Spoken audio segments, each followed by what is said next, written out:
I'd like to thank Don Pippo, our gracious host. He did the pledge and the invocation, so give him a big hand. And we're so grateful for his wonderful location here and his hospitality and for his patriotism as well. So thank you, Don, and to your family. They are the cooks tonight, so it's a real family fare at the ranch, and we're always pleased to come and enjoy his hospitality.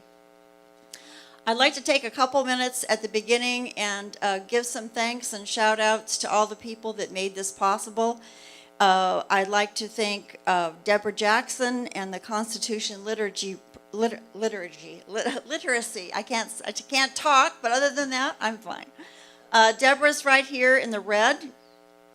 Thank her. And let me just explain a little bit about what the Constitution Literacy Project is. It's a group of volunteers that makes constitutions available for businesses to give at free of charge to their customers.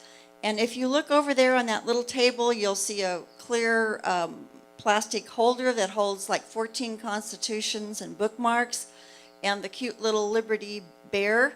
And those will go to businesses, and they can set them on their counters, and they're available for their customers. And we have volunteers that will refill those and keep those stocked.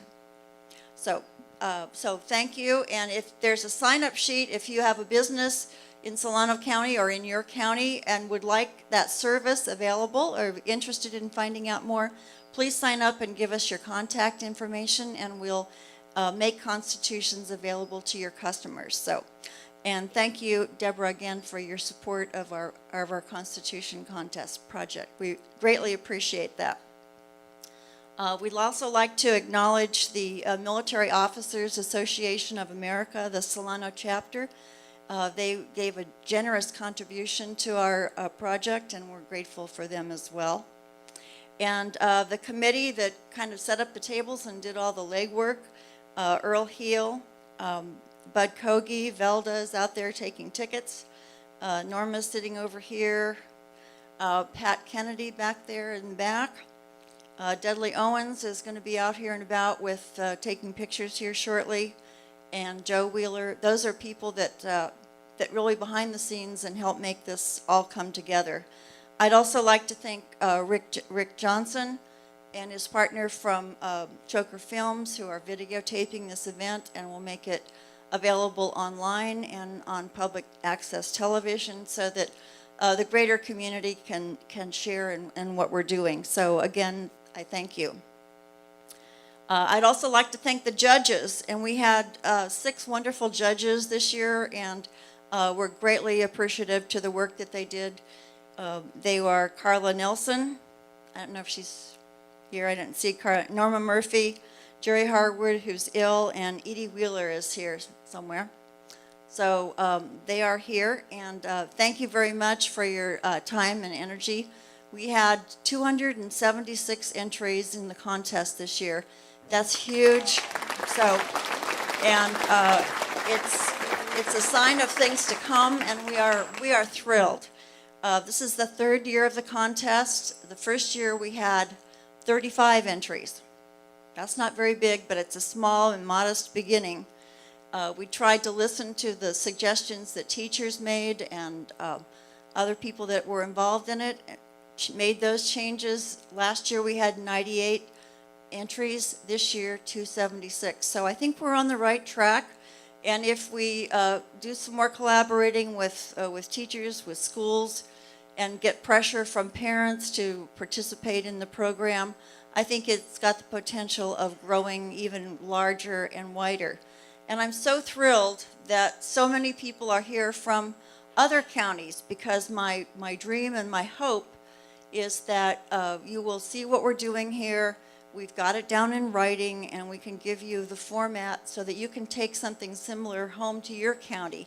And this could become a county-wide program all over the state, and who knows, all over the nation. It's a wonderful way to engage the students, the teachers, and the community in a Constitution education effort. So thanks to all of you, and please stay in touch so we can make this grow.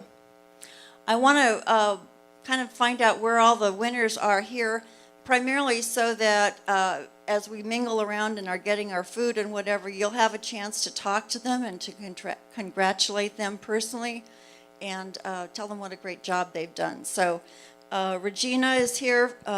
She was the first place winner from St. Patrick, St. Vincent in Vallejo in the 10th through 12th grade. Regina, I know you're here. Where are you? Raise your hand. So she's over there. Great. Give her an applaud. And Emma Rose Scott, are you here from Buckingham? There she is, standing in the back. Great. Thank you very much. Happy to see you. Come in and find a seat, Emma. There's some seats around here somewhere.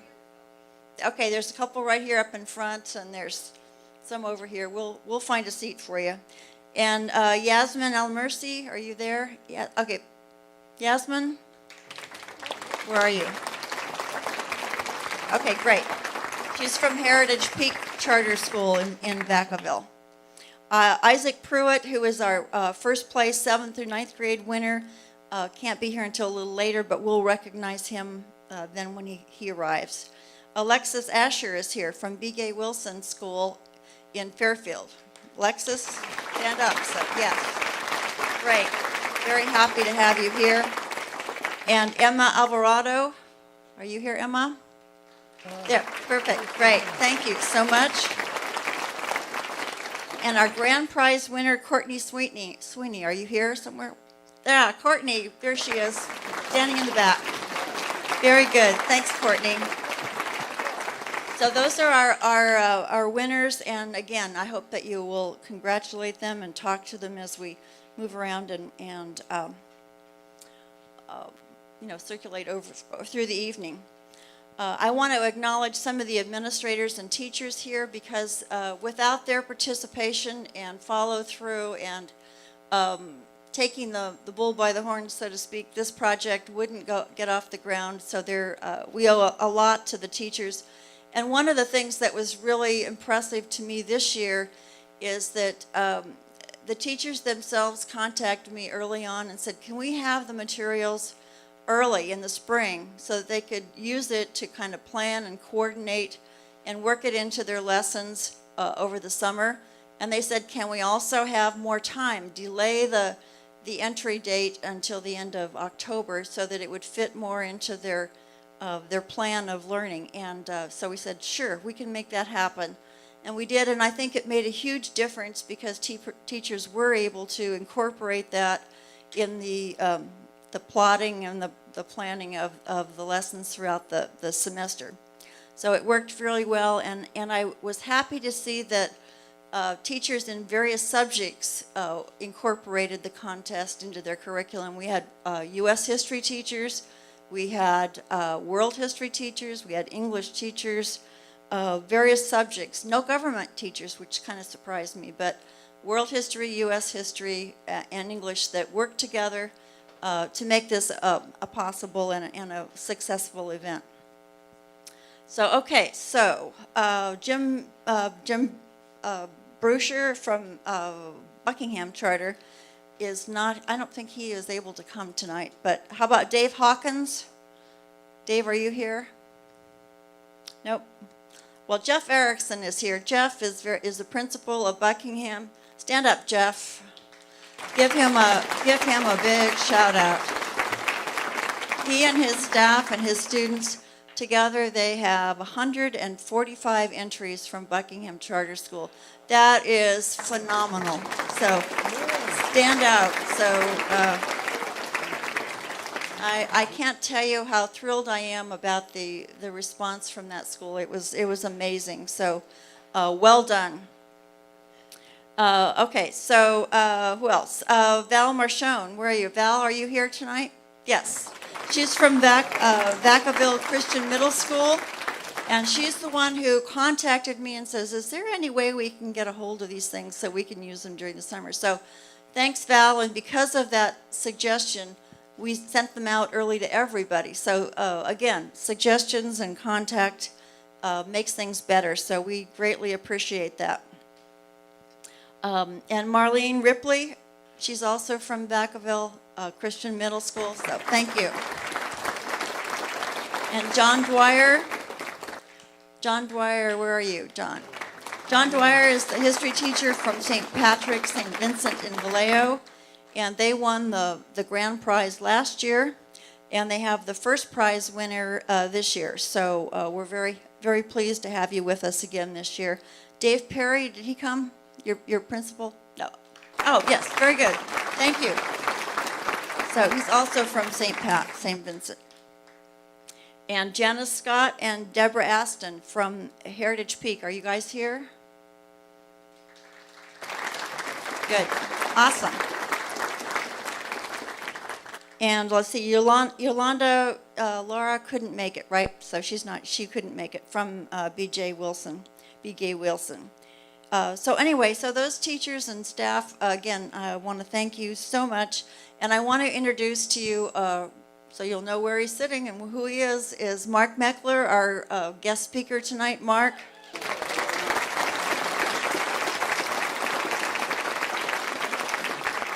Mark is my #1 best man next to my husband, Jack, because he saved the day. He came to the rescue of our dinner and gave up family time to come and be with us and to speak to us about the Constitution and to give support to all people who are supporting the Constitution and are the values. So thank you, Mark. I can't tell you how grateful I am for you being here. So, okay, how many of you like to go out to dinner and have dessert first? Well, maybe you don't, but I did that one time, and it was really good. I actually had room for dessert, kind of gave up on the dinner, but the dessert was wonderful. So what we're going to do right now, because some of the people have to leave early, and so we're going to do the dessert of our program, which is our awards to our students. We're going to do that right now, and then after we get that done, then we will break and have our dinner. So the advantage of that is that when they're up here, we can get pictures, and then families can come up and get pictures while the rest of us are standing in line. So I think that will work out good, and we can make the best use of our time. So with that in mind, I would like to have Earl Heel from the Military Officers Association come up and help me with the presentations.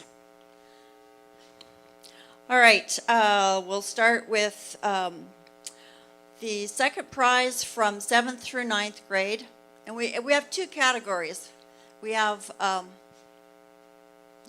start with 3rd place, okay. We have 2 categories for entries, grades 7 through 9, and then grades 10 through 12. So there are 2 divisions, so they're competing against students of their own age. So we're going to start with 3rd place in the 7th through 9th grade category, and the winner for that was Emma Alvarado. So come on up from Vacaville Christian Middle School.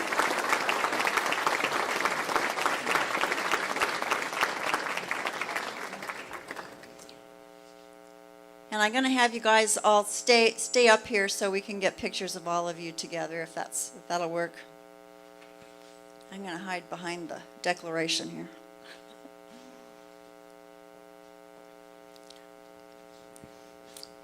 We'll get some pictures here. Okay.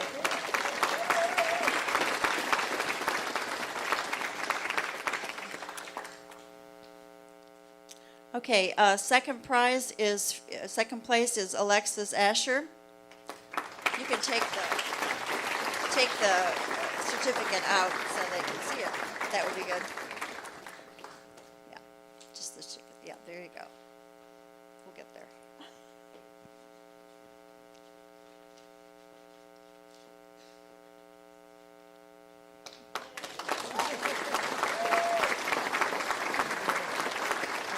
First place is not here right now, so we'll present his later. So if you guys can stay right there. And then 3rd place in the 10th and 12th grade is Yasmin Alamercy from Heritage Peak.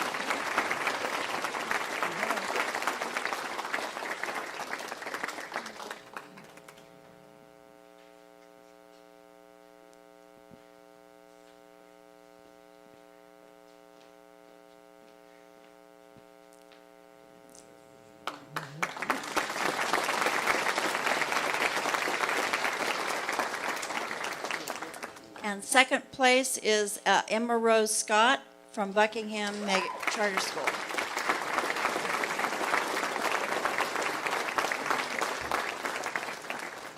Sorry. We'll get this figured out. Oh, we need to get up close.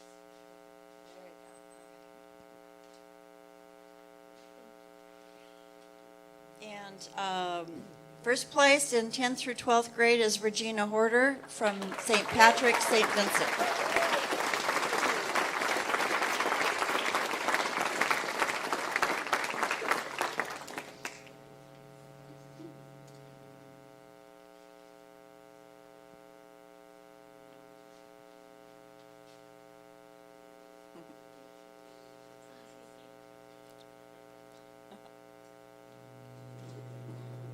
Thank you. And our grand prize winner is Courtney Sweeney from Buckingham.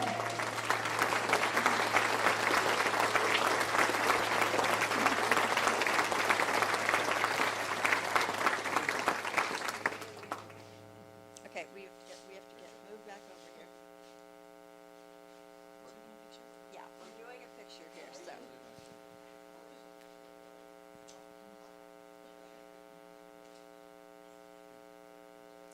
Okay, those are all of our student winners, so I'll take care of the rest. Okay, we also have prizes that we'd like to give to the teachers of the first place winners. So I'd like to have Val come up, Machon from Vacaville Christian Middle School, and also I would like to have John Dwyer come up from St. Pat's, St. Vincent. So.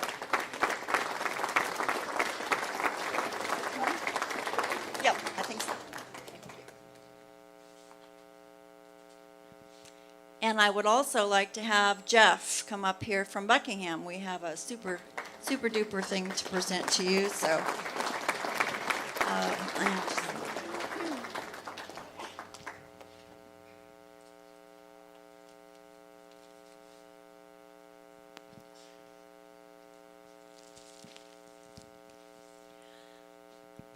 one of the things that we try to do is find something to give to the teachers that will be useful and help them in teaching the Constitution and history in the coming year. And this year we found a book that as a former teacher I think would be of value, and it's a compilation of freedom documents. It has all the original text of 50 different documents from the Magna Carta all the way up through speeches of various presidents and things like that. It's in a format that the teachers can make copies of it if they want to hand it out to their students, and I think it'll help them when they are studying primary documents. So I think it'll be a valuable asset, and I hope it will be, and I hope you'll put it to good use.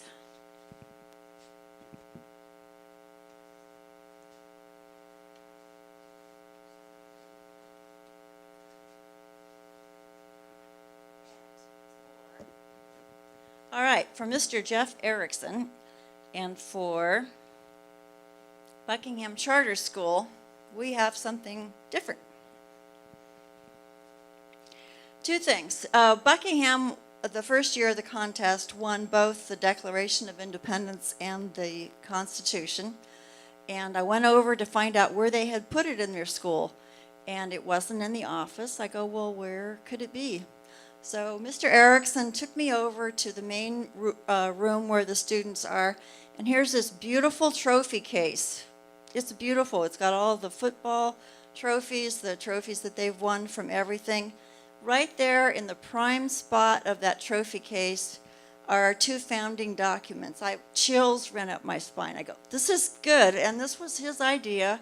It was a way to put the Constitution and our founding documents in a place that would be meaningful to the students, to show them the value that we place on those documents. So now he's going to have a hall for it, for freedom documents, because this year Buckingham has one copy of the Bill of Rights. So he will have a match set now. So we're very pleased to give you that. And then in addition, we have a plaque that goes from winning school to winning school each year. It goes to the school of the grand prize winner. The first year, of course, Buckingham won it. we took it over there to school, Jeff said, well, you might as well save some money on engraving and just put Buckingham on all 12 of those. Little did I know he was dead serious. So anyway, he is determined to keep that, and we're happy to have him back. So thank you so much.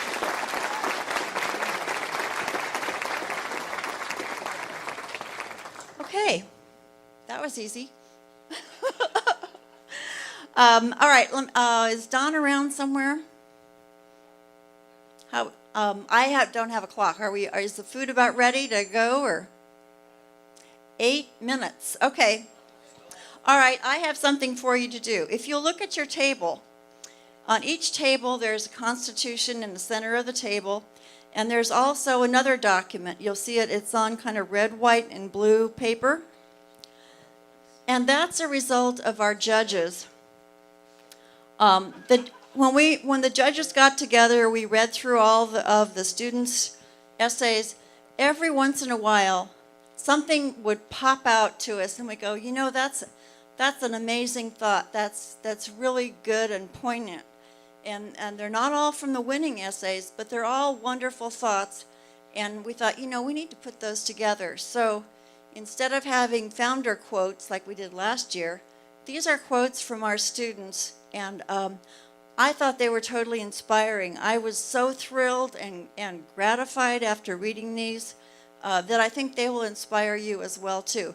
They're not your men on the street comments. So they're thoughtful. They've got a lot of meat behind them. And take the time to read those. If any of you would like a copy, I can get you more copies. But they're very moving and articulate. So I was impressed. So while you have 8 minutes, pass those around at your table and appreciate what the young people that are going to be our leaders tomorrow are thinking and saying. So we'll do that, and then as soon as we hear the dinner bell, we'll start moving in that direction. There'll be a line that will go through the buffet. I think there's 2 lines. So we'll do that, and we'll come back, and when everybody is kind of seated, then we will have our speakers. Courtney is going to read her essay to us, and then Mark Meckler will be speaking to us as well. So does anybody have anything they would like to say right now while we've got a couple minutes? Or? Yes. Yeah, you can read it now. Courtney, would you like to do that now while we're waiting for the dinner bell? Oh, great. I have a copy of it right here.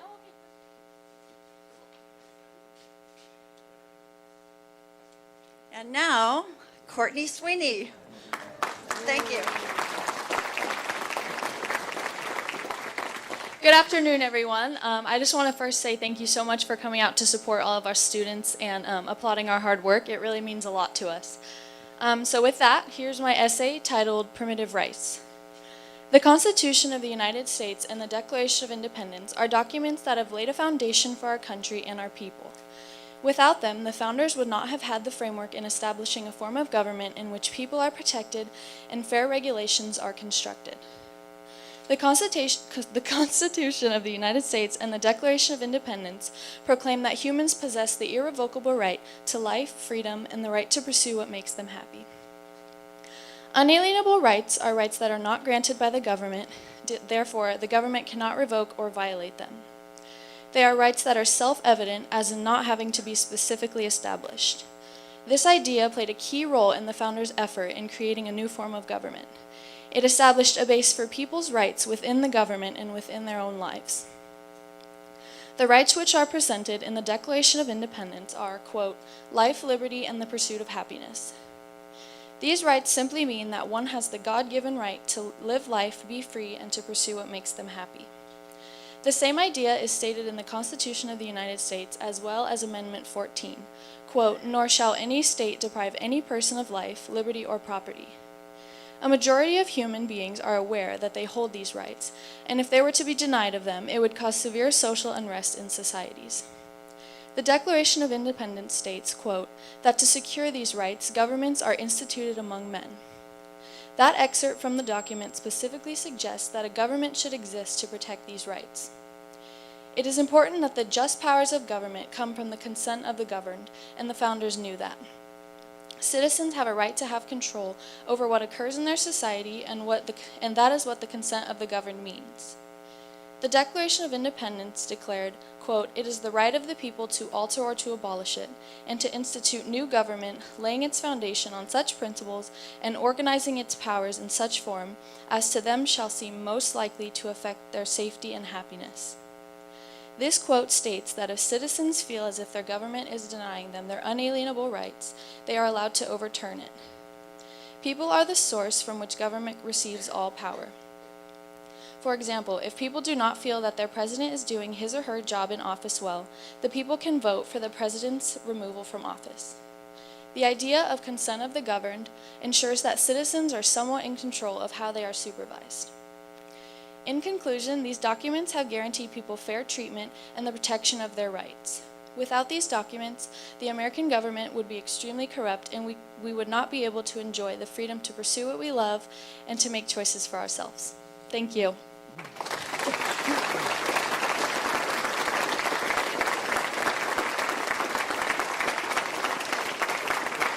Well, Colleen's coming back on stage. I do this occasionally. But everybody here needs to realize that there wouldn't be a tea party here without Colleen. She puts in so much time, you have no idea. Being on the board with her, you know, we see it all the time. But for those of you that just come to an event like this, you have to realize that Colleen is just working tireless for our rights. And for that, we should really give her a round of applause.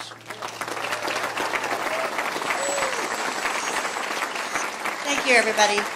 I think we should be getting close to eating, right? I think we're good. Let's go eat, right?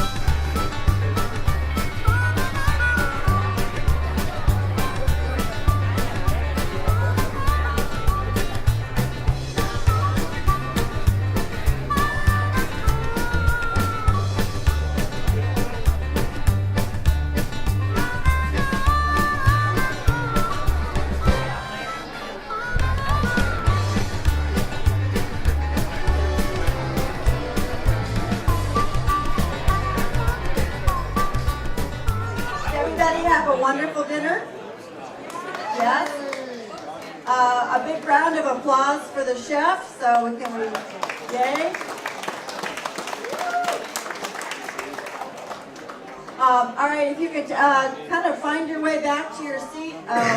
One of our other essay contest winners has arrived, and we would like to present him with his award before we continue. So that would be Isaac Hewitt, and a student from Vacaville Christian Middle School.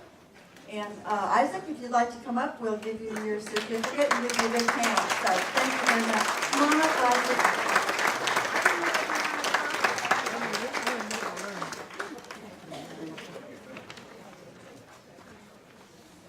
I was starting to wonder if you're discriminating against the guys, Colleen. No.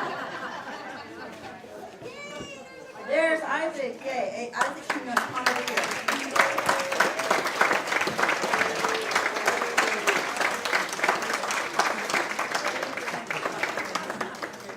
Again, there's your cash prize. Thank you for coming. Isaac is a football player, and the reason he's late is he had obligations with his team and other things. So we appreciate him that he came and that he #1 first prize in the 7th through 9th grade category. So thank you very much.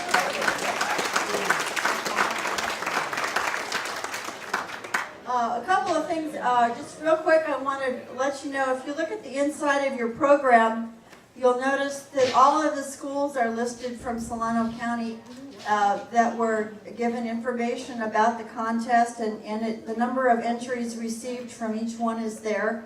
If you have children or neighbors or grandchildren that attend some of these schools that have big fat zeros by them, you might want to call the school and let them know that you would appreciate their school being able to participate next year and wanting information. So I plan to go to my school board meeting this coming Thursday, and again, give kudos to Buckingham for their participation. They were outstanding, but also kind of put the bug in the air that we need to have our other schools participating as well. So, you know, it goes both ways. So do your part, let your voices be heard, and let our schools know that we care about our Constitution.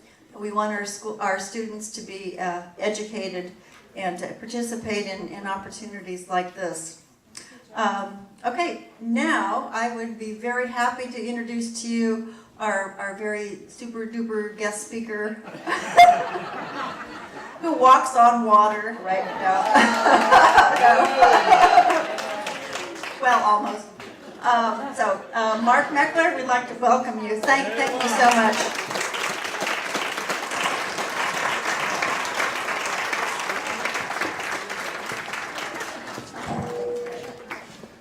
So it was a surprise and a really pleasurable surprise to be invited here tonight.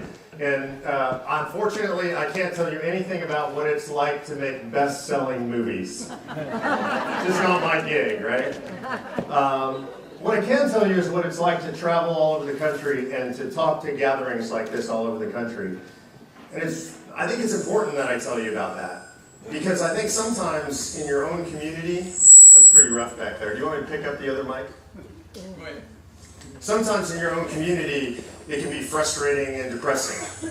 And you're in the fight, and elections are sometimes lost, and things that are really important to you fade away, and we can't seem to get them done. And so I think sometimes we get discouraged and frustrated.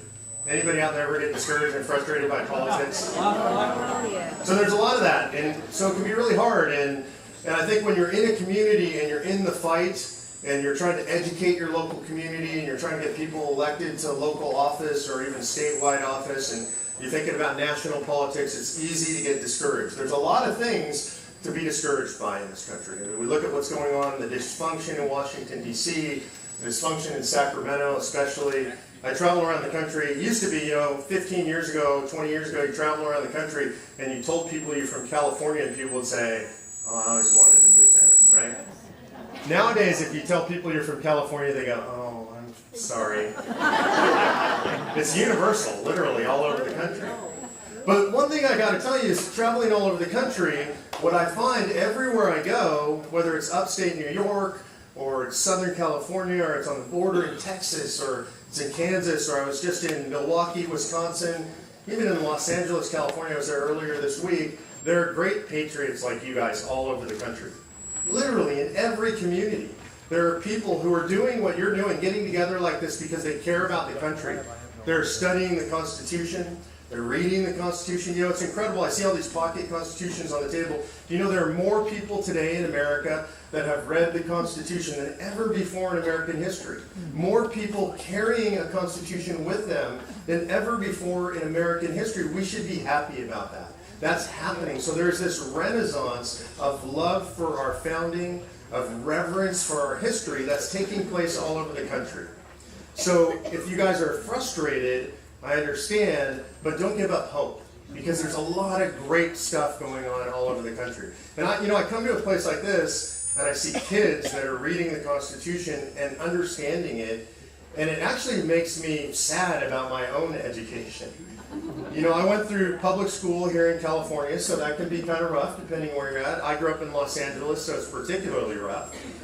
And I went to law school right here in Sacramento. And, there's a really interesting thing about law school. When you take con law, and every first-year student in every law school across the country takes constitutional law in their first year. And you study the Constitution, or so you think. But when I look back, when I started actually reading the Constitution here just a few years ago when the Tea Party movement started, I started looking at the Constitution. I started thinking back to my constitutional law course in law school, and I realized, this is weird, we never read the Constitution. We actually never read the Constitution. This is true. I'm not making this up. And I started talking to my colleagues who are lawyers all across the country, and I started asking them a question. They were always looked at me puzzled, like, of course we... No, I don't remember reading the Constitution in Constitutional law. You never get the foundation. It's unbelievable. What they teach lawyers in America is what the Supreme Court has said about the Constitution. That's all you learn. You learn what 8 or 9 people in robes, men and women nowadays in robes, have said about this Constitution. What they tell us that it means. You never talk about what it meant when it was written. It actually meant something. You know, it's kind of funny because people talk about the Constitution being a living, breathing document, right? And what they mean by that is that it can mean whatever they want, whenever they want it to mean that. Which is just not common sense. I mean, put the Constitution aside and just talk about writing. When human beings write something down, it's because they're thinking of something, and they have a particular meaning in mind, in the context of the time and the place they're writing it. And they mean something when they write it down. They mean something definitive and definite when they write it down. And the Constitution is no different. The men who drafted the Constitution in 1787, they actually meant the things that they wrote in the Constitution. They were very definite about what they meant. They had a broad and deep knowledge of history, and they based it on that history. They had a recent history, right, of tyranny from England that they based that Constitution on. So this idea that somehow we're teaching our lawyers and generations of kids that the Constitution is not what it meant, but it's what it's been interpreted to mean, is just plain wrong. So to see kids going back and actually reading it and actually understanding it, to hear that essay that Courtney read, that's incredible. Because these kids actually understand what the Constitution means, and that bodes well for the future of our country. That's right. Yeah. You know, and a lot of people will talk about these kids and the future of the country. People will ask, I hear this all the time, so, you know, we have to worry because where is George Washington now, right? Where are the Madisons and the Adamses and the Lincolns now? Where are the great men of history? I think it's really important to remember, first of all, that great people don't rise in history unless they're needed. When times are prosperous, when things are peaceful, you don't hear stories of great people who are making national or international impact because those people are raising families and running businesses. They're farmers and merchants in the old days, right? There's business people and family people today, and they're not needed in times when times are good. When the country is prosperous, when we're not at war, when the politics aren't so crazy, when it doesn't seem like everything's upside down, we don't need those people. But great people always rise in America and in world history when they're needed. So today we do need them. And a lot of people say they're not out there.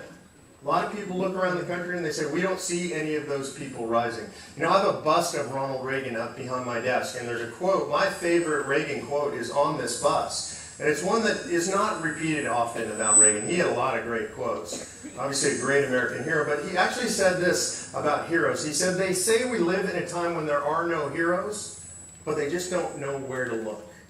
And he went on in that speech and talked about where the heroes are in America. And he said, they're at the grocery store across the counter from you when you're checking out.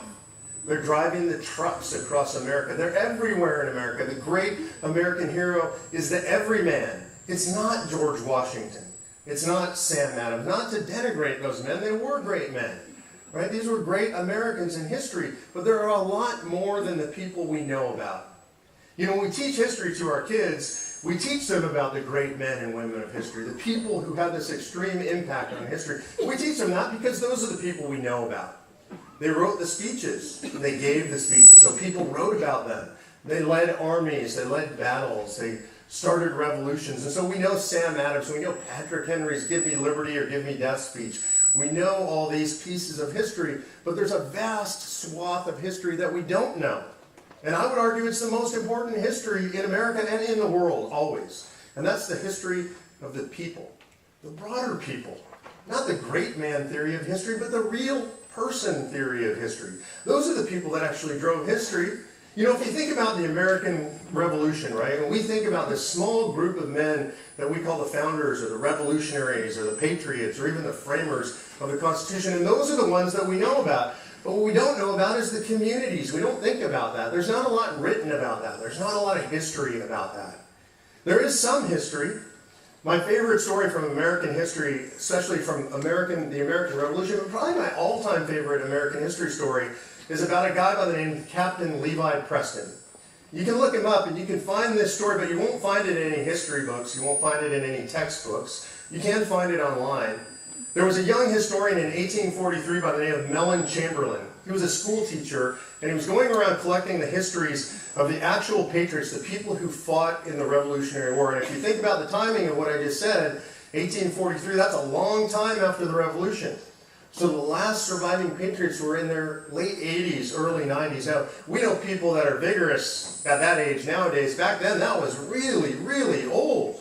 Right? The average life expectancy for a male was 54 years old. So now you're talking guys late 80s, early 90s. So he was collecting these stories because he knew that if he didn't collect those stories, they would disappear forever, right? No YouTube back then. So he goes around collecting these stories, and he's in North Carolina, and he crosses paths with one Captain Levi Preston. And Preston fought in the Continental Army, and he was at the battles at Lexington and Concord. And so Chamberlain interviewed him and wanted to know what motivated him to go fight. And so he asks Preston a series of questions that he'd asked everybody he interviewed. And I think Preston sums up the American Revolution and the American political psyche better than anybody I've ever heard. So he says to Preston, Captain Preston, when you went out to face the Redcoats that day, was it because of the Stamp Act? Were you frustrated that you had to buy the stamps and place them on your documents? Is that what drove you to fight? You had everything to lose. You were a young farmer with a family, so is that what made you go fight? And Preston said, oh, the stamps, the governor locked them in the armory, but that's the last we heard of. So it wasn't the stamps. So he said, well, it must have been the tea tax. You were offended by the tax on tea and just outraged. And he said, never drank a drop of it. The boys threw it in the harbor, and that was all. So he says, well, you must have been reading the great revolutionaries, Milton and Burke, and so you were inspired to revolution. And he said, who? We read the Bible, Psalms, Catechism, and the Almanac, and that was all. And he said, well, it must have been the heavy hand of British tyranny. You felt British tyranny, you just felt oppressed, and so you had to rise up against the oppression. And he said, we never felt any oppressions. He asked him, well, what is it? What would cause you to go fight the Redcoats? And I want to put this in context for y'all. I mean, think about this. These guys, these farmers and these merchants, they went out to fight the Redcoats, the British Army, the greatest fighting force ever assembled in human history to that time. The most well-fed, well-paid, well-trained, well-armed in human history. It's as if I came in here tonight and said, by the way, in town in an hour, there's a Marine battalion coming in, so y'all go home and grab your sidearms and we're going to go fight them. Right? This is what they did. It's no more extreme than that. And so he wants to know what motivated you, what could possibly drive a human being to do that. And Preston succinctly says, son, when we went to face them Redcoats, we meant only one thing. We had always governed ourselves, and we always meant to. And them Redcoats, they meant that we shouldn't. That's it. That's extraordinary. Really simple. So you listen to the speeches of Patrick Henry and Washington, Sam Adams, and all these guys, and they're extraordinary, and they're flowery. They understand the scope of human history and human governance. They go back to the Israelites. They get all this. But what Levi Preston knew is that they had always governed themselves and they always intended to. I think we're coming to a similar moment in American history, right? Does it feel like we're losing our right to govern ourselves? It feels like that to me. I mean, they tell us everything, right? How fast we can drive, whether we have to wear a seatbelt or not. You got to wear a helmet when you're on your motorcycle, what you can eat. Heck, they even tell us how much water our toilet can flush, right? I'm a rebel. I just put in an illegal toilet. Don't tell me. I'm really going for it. So this is where we're at in American history now. We've all slowly let our liberties get peeled away from us one by one. It's been slow. We've been comfortable, right? We've been prosperous. We've been relatively safe here at home. And so when those things happen, we let liberty slip away. We have nobody to blame but ourselves. But we're now at this point, the reason that you're here, the reason that people are going to these meetings all over the country, the reason that so many people are engaged in politics is because they feel like our liberty is slipping away. They feel like, you know, we've always been self-governing people, but those people over there in Washington or in Sacramento, they don't think we should be able to govern ourselves anymore. They don't think we're smart enough. They don't think we're sophisticated enough, right? Where did that come from? Where did self-governance come from? It's really interesting, you know, if you guys have traveled the world at all, and you pay attention to this, and I look for this when I travel now, it doesn't exist anywhere else in the world. It's really interesting, and I don't say that because we're exceptional. We are exceptional. But I don't say it because we're exceptional. I say it because it's very unusual. You know, if you're in Europe, and you go into a restaurant with a group of 10 people, and you see that you, in order to sit down, need to push some tables together, and you're an American, you would walk in and you would probably push those tables together and sit down as a group. And the Europeans would say, "You arrogant Americans! Who told you you could push tables together?" But we don't even think about it. When we see something that needs to be done, we do it. Right? In a community, if you see a park that gets overgrown and run down, the neighbors get together. Right? And they fix the park for the kids. In other countries, they don't do that. They say, who's supposed to fix the park? Who can we talk to? Who in government will fix the park for us, right? And if nobody in government fixes the park doesn't get fixed. And this is true whether you're in Africa, if you're in Latin America, if you're in Europe, all over the world, Americans are unusual. And again, often seen as arrogant by other people because we actually have the audacity to believe that we can do stuff on our own. We're self-governing. So where did that come from? How did we end up like this? How did we end up so different? We have European ancestors, now ancestors from all over the world have come here. How did we end up so self-governing? Why are we so sure of ourselves? This is another thing that I think is really interesting about American history. So the way I learned American history, I think the way most people learn American history in this country, is if you go back to the beginning of the country, you've got the Pilgrims come over and the Mayflower, and you get the story of Plymouth Rock. You get the Jamestown Settlement, the Mayflower Compact, and after the Mayflower Compact, the next major event in American history is the American Revolution, right? That's the way we learn it. It's interesting that we learn it that way. So once somebody asked me a couple of years ago, "Hey Mark, how long between the Mayflower Compact, the Jamestown Settlement, and the American Revolution?" I just flatlined. I don't know. I had absolutely no idea, and then I just started guessing. 50 years, 75, I just had no idea. I've now traveled all over the country asking people this question, and I'll get a couple people in every audience that now know, but it's still just a couple. It's about, historians would tell you about 157, 158 years between the Mayflower Compact and the American Revolution. So think about that. 158 years, and we don't study that part of American history. That's huge. 5 generations. What the heck happened in this country during those 5? Nothing important happened, right, for 5 generations. It was just boring. People mostly slept and read the newspaper. 5 generations, what was going on is people were figuring out how to govern themselves. A policy of benign neglect by the crown. It was just too far away for the king to do anything about or parliament to do anything about. So these people learned how to govern themselves. This was a unique experiment in all of human history. People put on a new continent and built their own structures, their own town councils, their own colonial governments. And so by the time the king says you're not allowed to govern yourselves anymore, they think, "Are you kidding me? My dad, my granddad, they all govern themselves. What are you saying we don't know how to govern ourselves?" It was an outrageous idea that they could impose government from afar. But that's where we got the idea of self-governance. That's why it's so deeply ingrained in us. Now, a lot of times when I tell people it's really deeply ingrained in us, they question that because they say, "Oh, look how people are voting nowadays, and look what we've let government do. Are we really self-governing anymore? People take all this stuff from the government, and they don't take responsibility for themselves." And there's some truth in that. But I'm a lot more hopeful and a lot more positive than that, because if you poll the American people and you ask them about these ideas are still deeply ingrained in them, in the vast majority of the public. You know today that 60% of Americans today say the federal government is too big. Now look, that's not just conservatives, it's not just Republicans, it's not just Tea Party guys, it's not just right-wingers like me. That's the vast majority of the American public say the federal government's too big. 52% of Americans today say that the federal government has lost its legitimacy, that it actually no longer has the consent of the governed. That's a pretty radical statement, and that's the majority of Americans.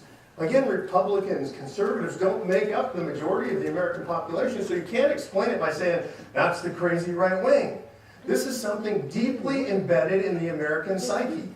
You remember when they were threatening about the last debt ceiling showdown? Did anybody doubt they were going to raise the debt ceiling?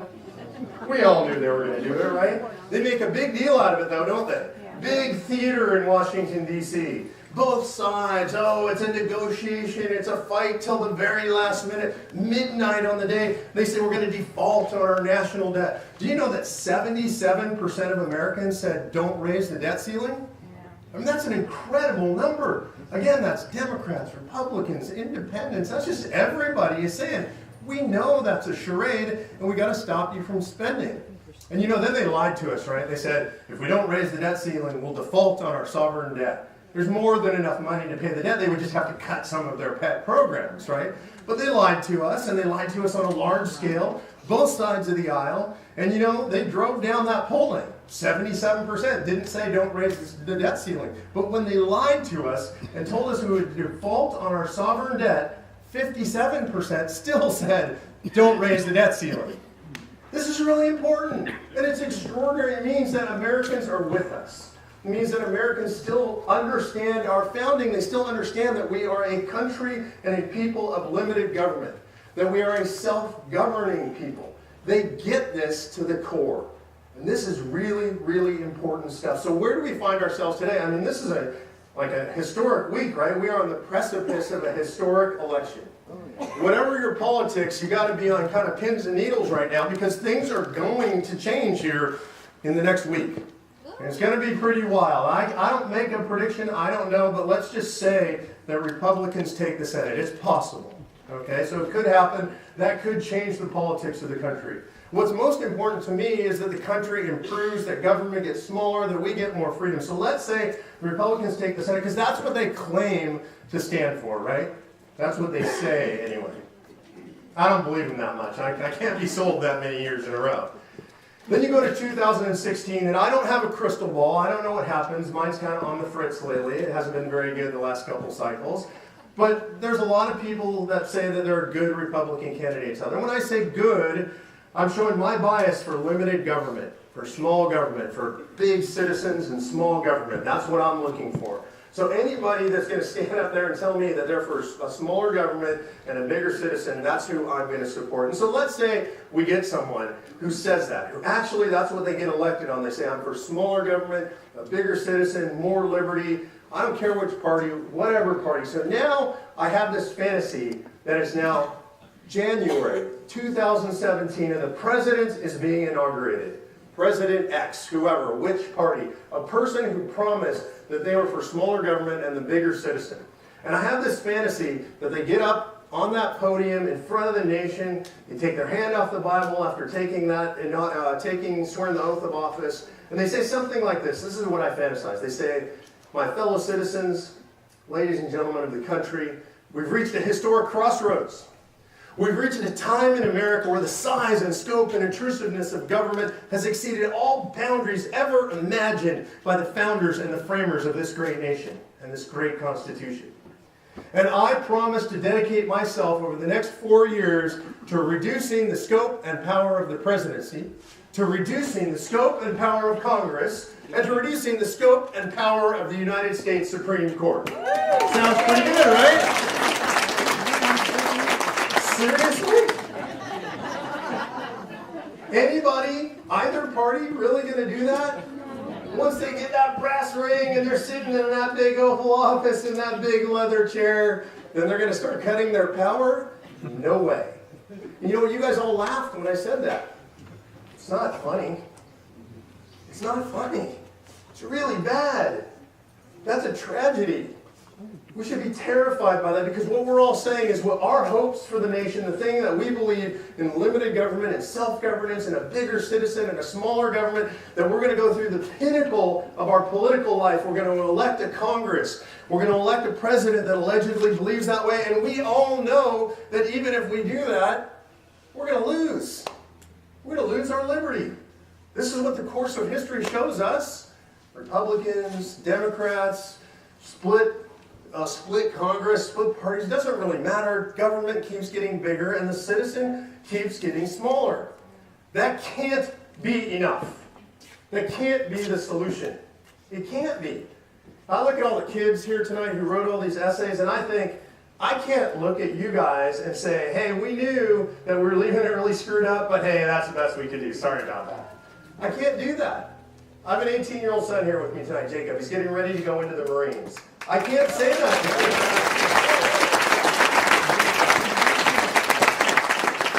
I can't say it to any audience I talk to all across the country.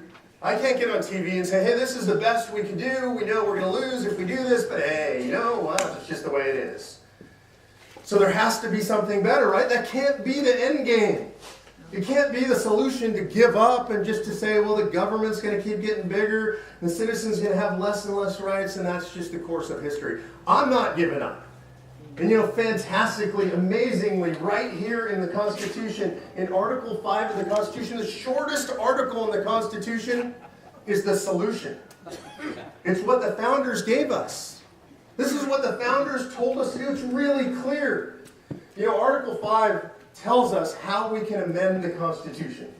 And there are two ways provided for amendment. First is that Congress, 2/3 of either house, can propose, and they both agree, and then those amendments go out to the states for ratification by 3/4 of the states. And the second part of Article 5 is much more interesting to me.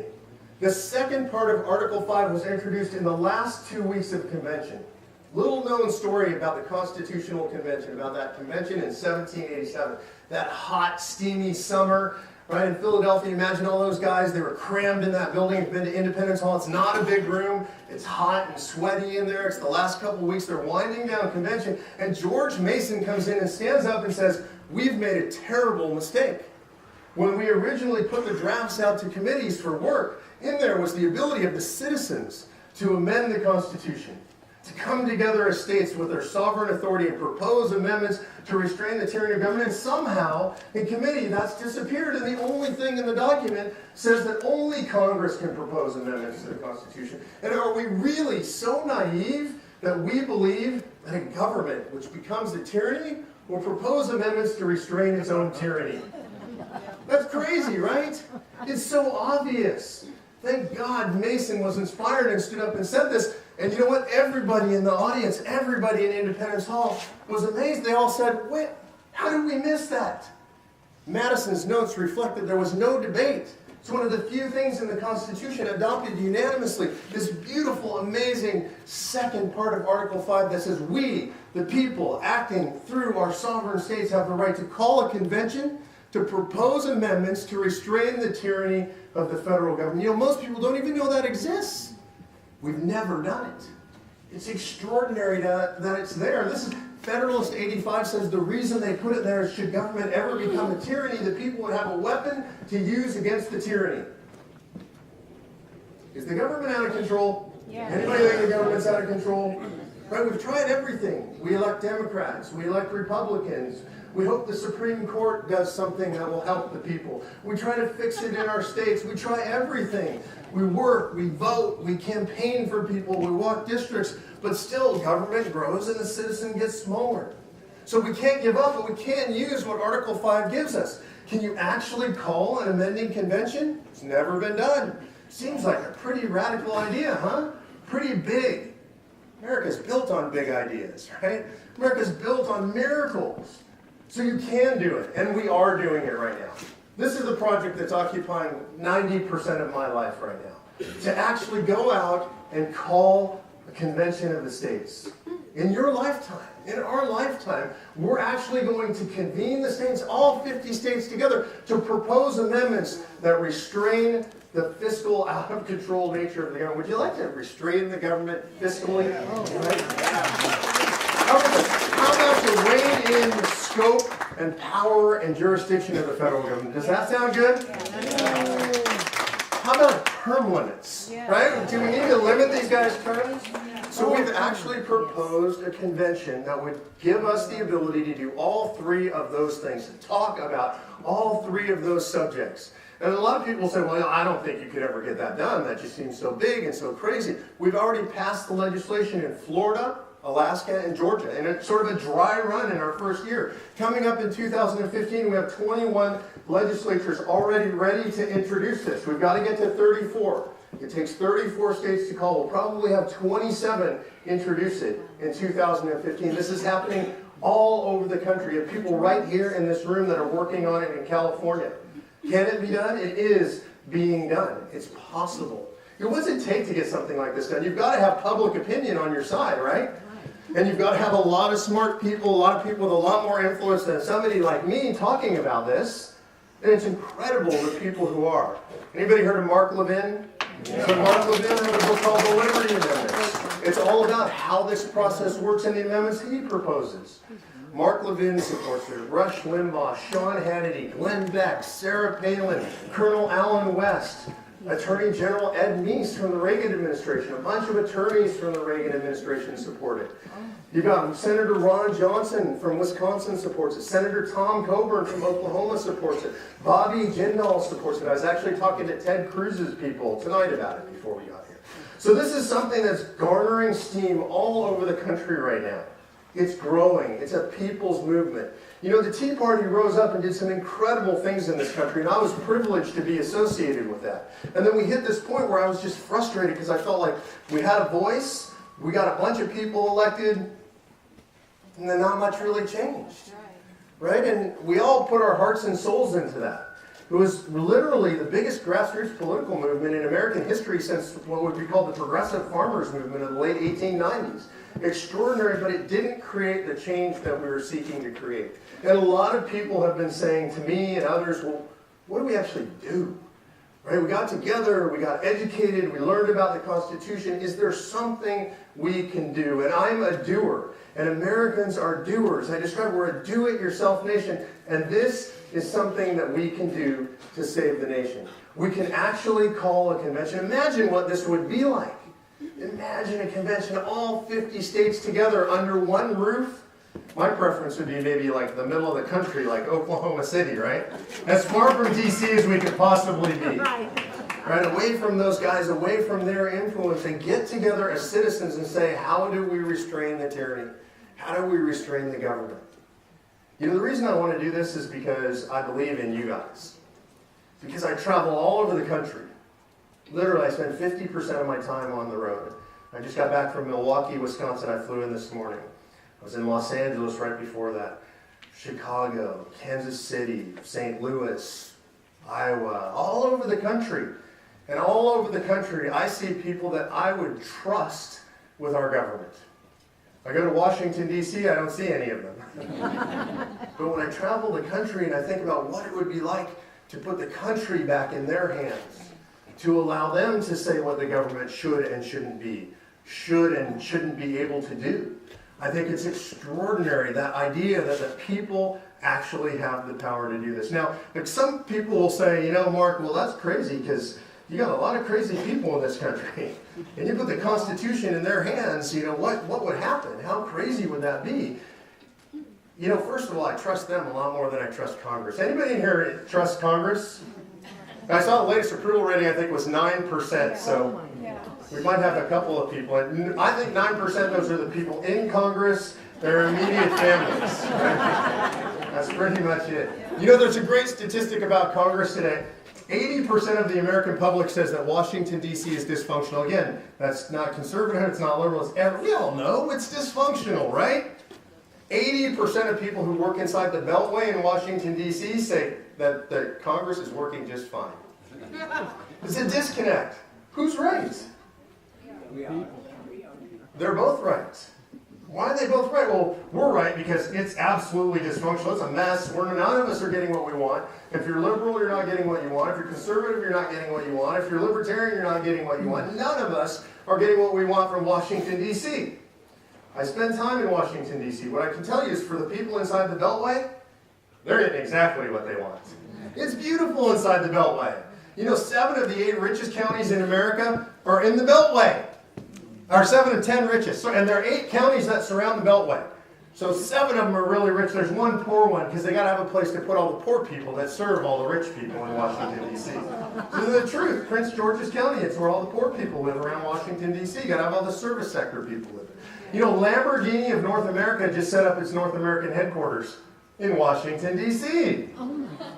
Right? All the construction cranes we used to see in California, fly into Dulles Airport sometime and drive into Washington, D.C. proper, and you'll see all of those huge construction cranes all the way along. And whose money are they spending to build all that stuff? Our money.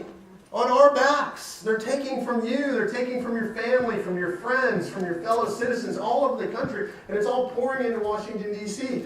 You know, I have no problem with people making a lot of money. I am a dyed-in-the-wool capitalist. I love people who make a lot of money. I love the American success story.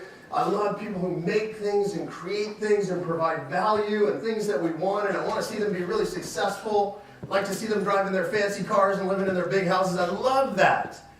What do they make in Washington, D.C. anyway? Trouble. They're not building anything. They're not creating anything. They're not making jobs for people. They're not helping people, really. They're taking money from the rest of productive society. And that's what's happening in Washington, D.C.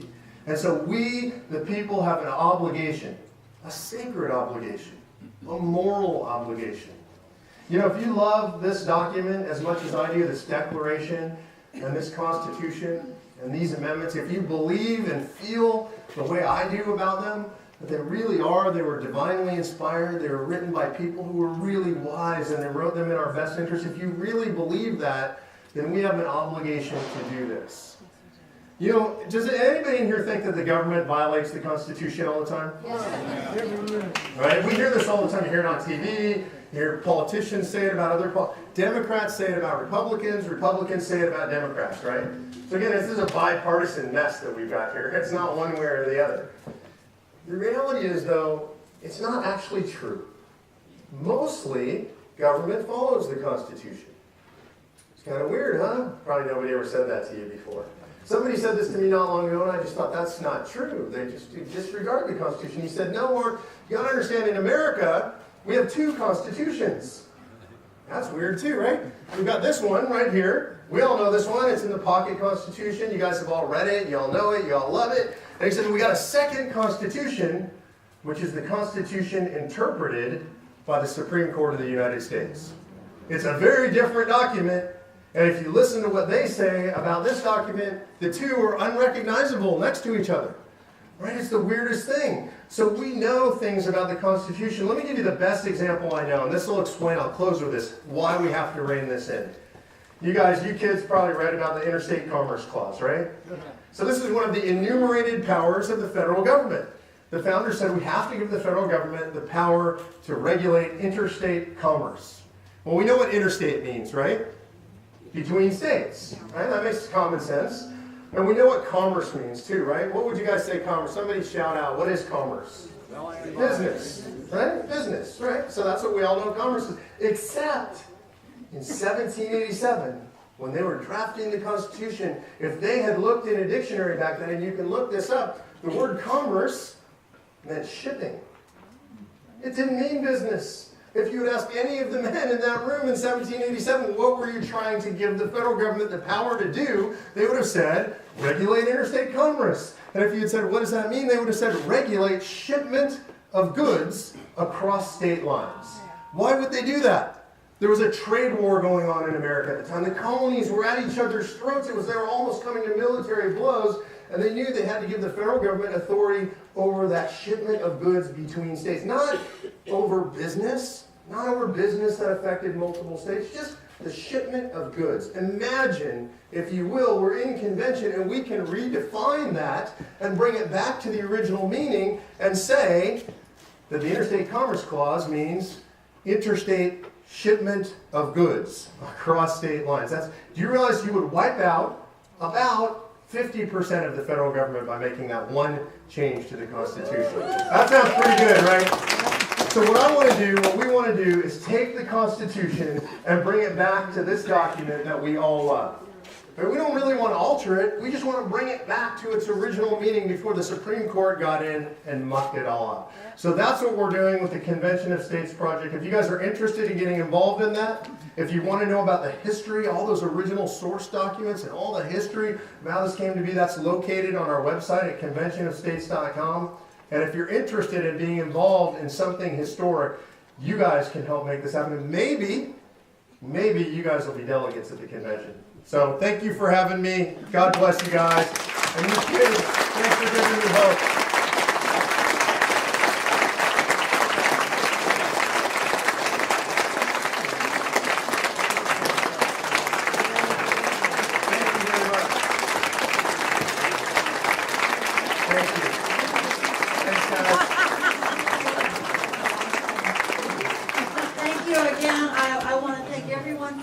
Tonight for supporting our students and our teachers and our schools and one another. And again, God bless you all. And thank you again for coming. I really appreciate it.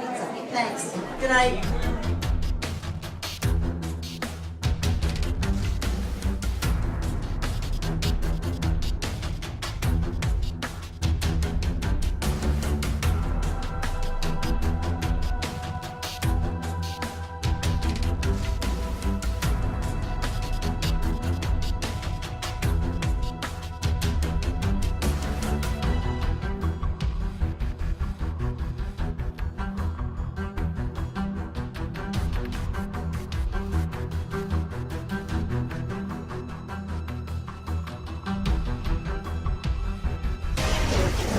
Video services provided by Vacaville's very own Choker Films.